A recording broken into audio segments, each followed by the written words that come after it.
আসসালামু আলাইকুম, আমি রায়হান। ফটোশপ টিউটোরিয়ালে আপনাকে স্বাগতম। আজকে আলোচনা করব মুভ টুল নিয়ে। মুভ টুল এটাও খুব একটা গুরুত্বপূর্ণ টুল। তো মুভ টুলের যে আইকনটা দেখতে পাচ্ছেন, এটাই হলো মুভ টুল। এর শর্টকাট হলো ভি। আমরা যদি এখানে ক্লিক করি তাহলে মুভ টুলের কাজটা আমরা করতে পারবো। তো আমরা এখন কাজটা দেখি।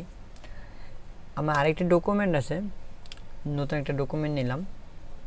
এখানে আমি এখান থেকে কিছু পিকচার নিয়ে আসি, যেমন এখান থেকে কিছু পিকচার নিয়ে আসি, এখানে এনে ছেড়ে দিলাম।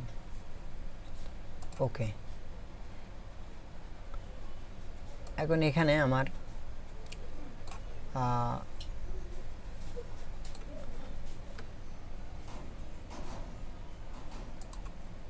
তিনটা পিকচারই আমার এখানে ওকে হয়ে যাবে।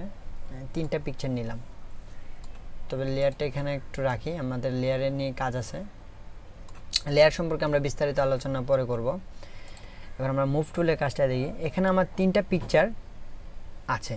এখন আমি তিনটা পিকচারটাকে মুভ করার জন্য আমার যেই আইকনটা, মুভ টুলের যে আইকনটা, এখানে ক্লিক করতে হবে, বা ভি শর্টকাট ভি প্রেস করলেও আমার কি সিলেকশন হবে। এখন আমরা জাস্ট মুভ টুলের কাজ, মুভ টুল দিয়ে আমরা জাস্ট পিকচারগুলো নাড়াচ্ছি, কিন্তু যেখানেই আমি নাড়াই শুধু আমার একটা পিকচারই নড়তেছে, আমি অন্য পিকচারগুলো নাড়াতে পারতেছি না। সেক্ষেত্রে আমার কাজ করতে হবে যে এখানে অটো সিলেকশন নামে একটা অপশন আছে, এখানে এটার জন্য আমি ক্লিক করে দিই। দেখেন আমি আমার প্রয়োজন অনুযায়ী আমার তিনটা পিকচারে আমি প্রয়োজন অনুযায়ী আমি কাস্টমাইজ করতে পারতেছি বা নাড়াতে পারতেছি, মুভ করতে পারতেছি।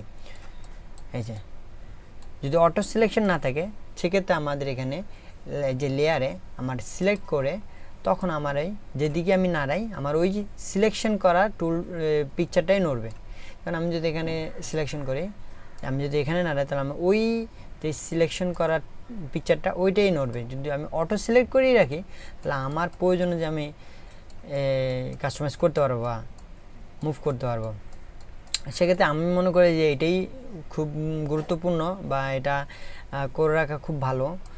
কাজ করতে গেলে দেখা গেছে বারবার লেয়ারে এখানে সিলেক্ট করা, এগুলো খুবই বিরক্তিকর। তা আপনারা অটো সিলেকশন করে রাখবেন। তো এই ছিল মুভ টুলের কাজ। তো আশা করি আপনারা বুঝতে পারছেন।